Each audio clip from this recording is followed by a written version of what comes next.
ঝাড়খণ্ডের জামতারায় ভয়াবহ ট্রেন দুর্ঘটনা। এক ট্রেন থেকে নেমে রেল লাইনে উল্টো দিকে ট্রেনে পিষ্ট যাত্রীরা। যে খবর পাওয়া যাচ্ছে, ট্রেনের ধাক্কায় 12 যাত্রীর মৃত্যুর আশঙ্কা করা হচ্ছে, আহত অসংখ্য। কলঝড়িয়ার কাছে অঙ্গ এক্সপ্রেসে আগুন লাগার খবরে আতঙ্ক ছড়িয়ে পড়ে। রেল লাইনের পাশে ধোঁয়া দেখে হঠাৎ ট্রেন থামতেই দুর্ঘটনা। ঠিক কিভাবে দুর্ঘটনাটি ঘটলো, এই মুহূর্তে উদ্ধার কাজ কিভাবে চলছে, সমস্ত বিষয় আপনাদেরকে জানাবো। একেবারে এই মুহূর্তের আপডেট আমাদেরকে জানাবে আমাদের প্রতিনিধি অরিত্রিক ভট্টাচার্য। অরিত্রিক, জানাও আমাদের কিভাবে ঘটলো এই ভয়ঙ্কর ট্রেন দুর্ঘটনা। দেখো, যে ঘটনাটা ঘটেছে কালাঝাড়িয়া স্টেশনের কাছে, কাছের একটি স্টেশন, এবং যেটি জানা যাচ্ছে যে এখানে একটি ট্রেন, সেই ট্রেনে আগুন লাগার একটা খবর ছড়িয়ে পড়ে, সেখান থেকে ধোঁয়া বেরোতে দেখা যায় এবং ট্রেনটি থামে। সেখান থেকে অনেকেই লাফানোর চেষ্টা করেন।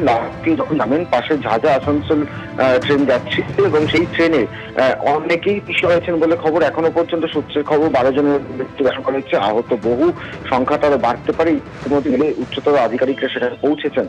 পৌঁছে তারা ওটা ঘটনাটি কিভাবে ঘটতো সেটা দেখার চেষ্টা করছেন। উদ্ধার কার্য শুরু হয়েছে। যারা ট্রেনের ধাক্কা আহত হয়েছেন বা যারা মৃত্যু হয়েছে তাদেরকে ট্র্যাক শহর বা হাসপাতালে পাঠানোর ব্যবস্থা সেগুলো করা হচ্ছে, কিন্তু এখনো পর্যন্ত নির্দিষ্টভাবে সংখ্যাটা নিশ্চিত নয়। তবে সেই সংখ্যাটা 12 অথবা বেশি হতে পারে, এমনটি আশঙ্কা করা হচ্ছে। কিভাবে উদ্ধার কার্য চলছে অরিত্রিক? আর এক ট্রেন থেকে নেমে রেল লাইনে উল্টো দিকে ট্রেনে কিভাবে পিষ্ট হলো যাত্রীরা?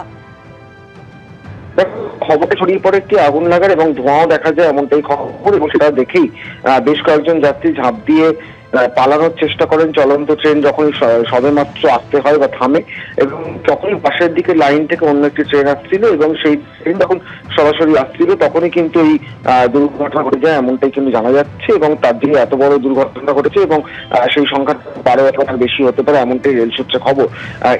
মধ্যেই উদ্ধারকারী দল সেখানে পৌঁছেছে, রেলের উচ্চতর আধিকারিকরা সেখানে পৌঁছেছেন। তবে এই ঘটনার যে অভিঘাত, তাতে উদ্ধার কার্য শেষ করতে বেশ কিছুটা সময় লাগবে, এমনটাই মনে করা হচ্ছে। তুমি আমাদের সঙ্গে থাকো অরিত্রিক। এই মুহূর্তে আমাদের সঙ্গে টেলিফোনে রয়েছেন পূর্ব রেলের মুখ্য জনসংযোগ আধিকারিক কৌশিক মিত্র। কৌশিক বাবু, এক ট্রেন থেকে নেমে অন্য রেল লাইনে নামতে গিয়ে উল্টো দিকে ট্রেনে এভাবে পিষ্ট হয়ে গেলেন যাত্রীরা, কিভাবে এই ভয়ঙ্কর ট্রেন দুর্ঘটনাটি ঘটলো? হতাহতেরই বা কি খবর রয়েছে আপনাদের কাছে? দেখুন, দুটো আলাদা আলাদা ঘটনা, দুটোকে কোরিলেট করে কোথাও একটা খবর রটে গেছিল, সেটা দুঃখজনক। অঙ্গদ এক্সপ্রেস যেটি আসানসোলের দিকে আসছিল, সেটি জামতারার কাছে কোনো কারণে একটা রিউমার রটে যে ওই ট্রেনে আগুন লেগে গেছে বা কিছু হয়েছে, সেই জন্য এসিপি হয়, ট্রেন পুলিং হয় এবং ট্রেনটি দাঁড়িয়ে যায়। এবার অপোজিট ট্র্যাক, মানে পাশের ট্র্যাকে ডাউন লাইনে দুজন মানুষ হাঁটছিলেন, তারা রান ওভার হন। তো it is not related at all. দুটো ঘটনাকে মিলেমিশে একটা রটে গেছে যে এই অঙ্গদ এক্সপ্রেসের মানুষজন ওখানে রান ওভার হয়েছে। নো, অনলি দুজন মানুষের রান ওভার হয়েছে, তারা অন্য লাইন দিয়ে হাঁটছিলেন। পাশের যে ট্র্যাক, সেই ট্র্যাকে একটি ট্রেন আসে লোকাল উল্টো ডিরেকশনে এবং তারা রান ওভার হয়ে যায়। আমরা রেলওয়ের তরফ থেকে একটি 3 মেম্বার কমিটি গঠন করেছি, যারা এটা এনকোয়ারি করবে। ধন্যবাদ কৌশিক বাবু। আপনাদের কাছে জানিয়ে রাখি, ঝাড়খণ্ডের জামতারায় ভয়ঙ্কর ট্রেন দুর্ঘটনা ঘটেছে। এক ট্রেন থেকে নেমে রেল লাইনে উল্টো দিকে ট্রেনে পিষ্ট যাত্রীরা। 12 জন যাত্রীর মৃত্যুর আশঙ্কা করা হচ্ছে, আহত অসংখ্য। কলঝড়িয়ার কাছে অঙ্গ এক্সপ্রেসে আগুন লাগার খবরে আতঙ্ক ছড়িয়ে পড়ে।